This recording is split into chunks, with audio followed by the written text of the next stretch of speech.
You got to be comfortable with questions. Their questions are fun. Questions are the beginning or middle of a journey, whereas answers are the end of it.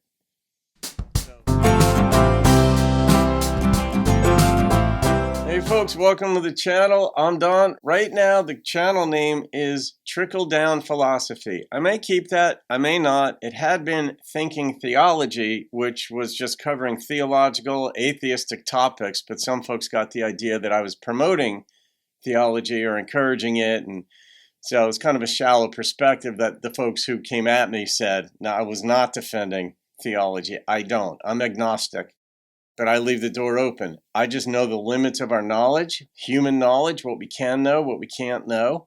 I'm comfortable not knowing. Just that simple. And if enough information comes in my way to change my position one way or the other, I'll go there. But so far, none has. So this one caught my eye.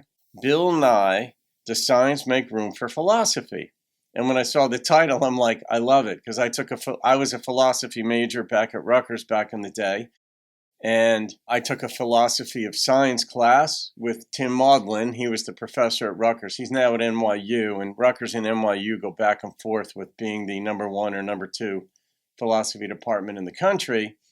And I think right now Rutgers is number two in the world, right behind Cambridge or Oxford or one of those. I think it's Cambridge. But anyway, philosophy of science was probably my most challenging philosophy class. And they were challenging. I mean, you're taught how to think, not what to think.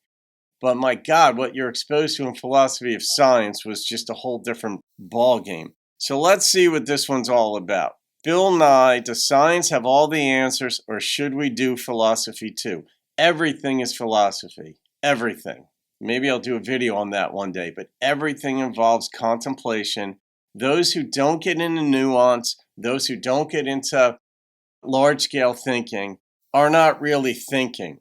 So we should be, quote-unquote, doing philosophy, which is just another way of saying thinking and applying certain logical principles to the way in which we're formulating our thoughts. In philosophy, one thing I learned is you not only have to have something to say, you've got to be able to say it in a way that's comprehensive and that would expose you to proper criticism, analysis, assessment, or what have you, just so that their input then can become part of your argument if they're making valid points. But you have to have something to say, and you've got to be able to say it articulately. Pretty straightforward.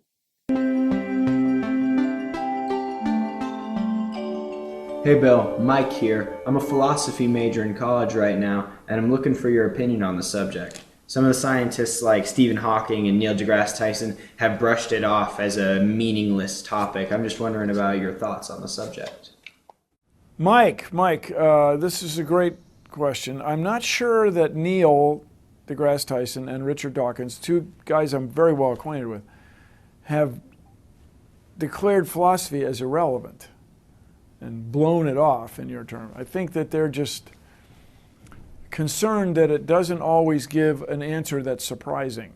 It doesn't always lead you someplace that is inconsistent with common sense. It leads to questions.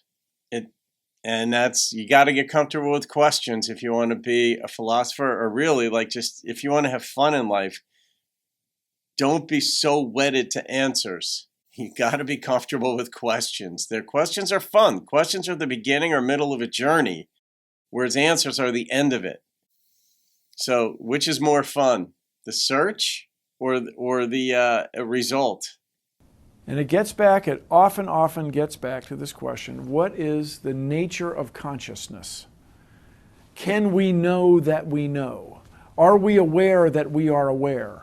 Are we not aware that we are aware? Is reality real, or is reality not real? And we are all living on a ping pong ball that's part of a giant interplanetary ping pong game that we cannot sense it. These are interesting questions. Mm-hmm. But the idea that reality is not real, or what you sense and feel is not authentic, is something I'm very skeptical of.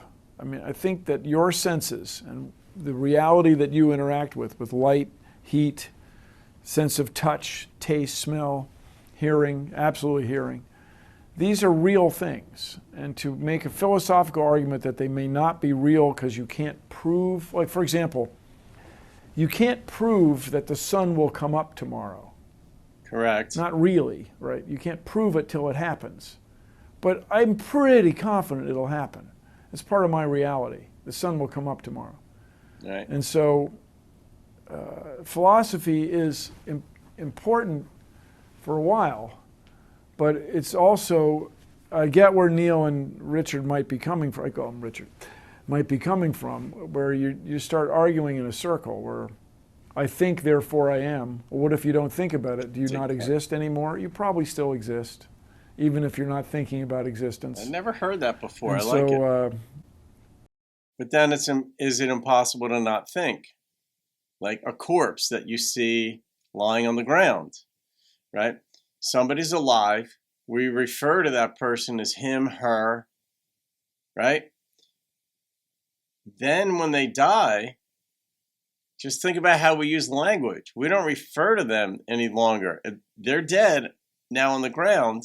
We look at them differently. Do they still exist? What exists?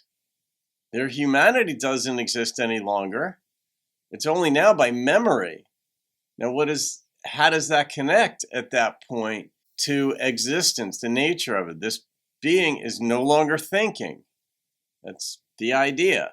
So they don't exist now. So these are the sorts of questions that you get into when you delve into nuance.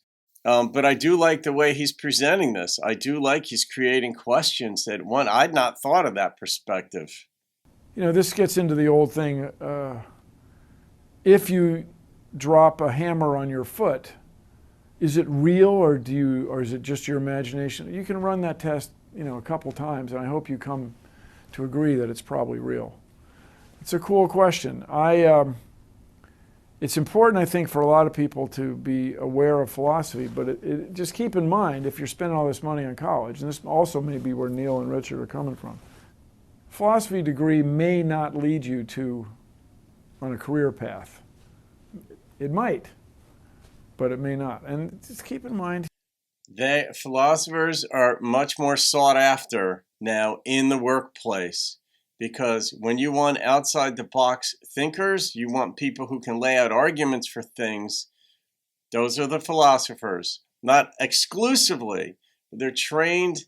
Like this idea that philosophers sort of fit this one type of mold is incorrect. These are people who are open to new ideas, varied ideas. They don't pigeonhole corporations into singular approaches or a product.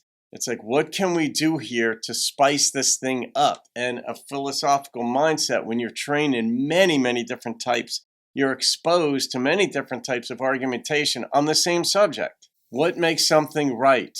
And some people say, well, something is right when we do what the law says. Another person says, the emperor makes something right. The law, the power. Thrasymachus was a Greek philosopher, and he said, might makes right. I declare it. If I'm the powerful one, if I'm the emperor, I say what's right. Others will say, nope, it's got to be in accordance with the sacred texts.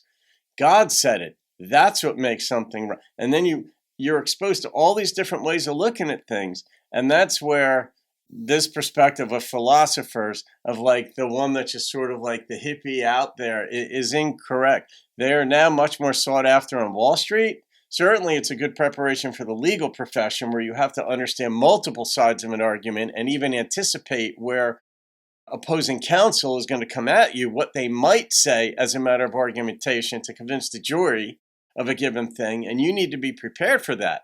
And that is where studying argumentation, even formal logic, comes in very handy. So he's not right that it's not a good career path, but it doesn't hurt to be a double major if you're a philosophy major. I was a double major, philosophy and administration of justice or criminal justice, in preparation to go to law school.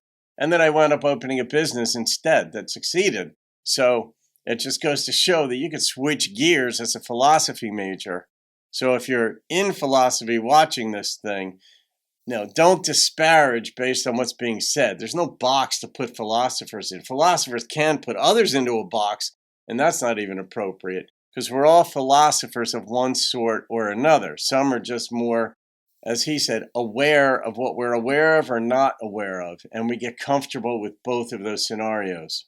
Humans made up philosophy too. Humans discovered or invented the process of science. Humans invented language.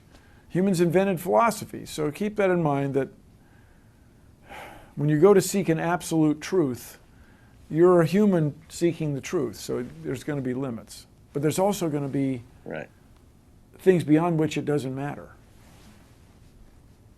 Drop the hammer on your foot and see if you don't notice it. Yeah, we are sentient beings. That's one of the things you study straight up in Philosophy 101, the idea of sentience. Feel pain, feel happiness.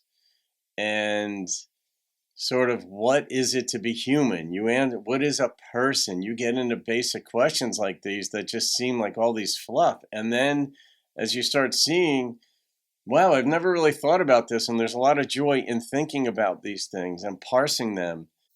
You'll come up with more questions than answers, but you will realize the limits of what we know.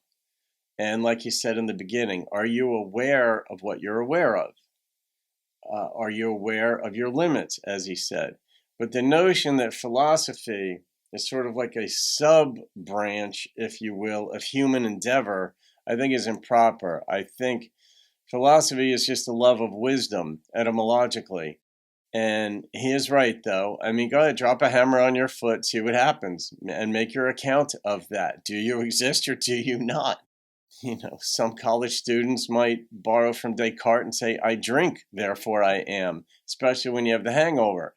But the notion that philosophy is sort of like off to the side, it is not. Philosophy is in every cognitive process. It is all part of how we're trying to make sense of our world.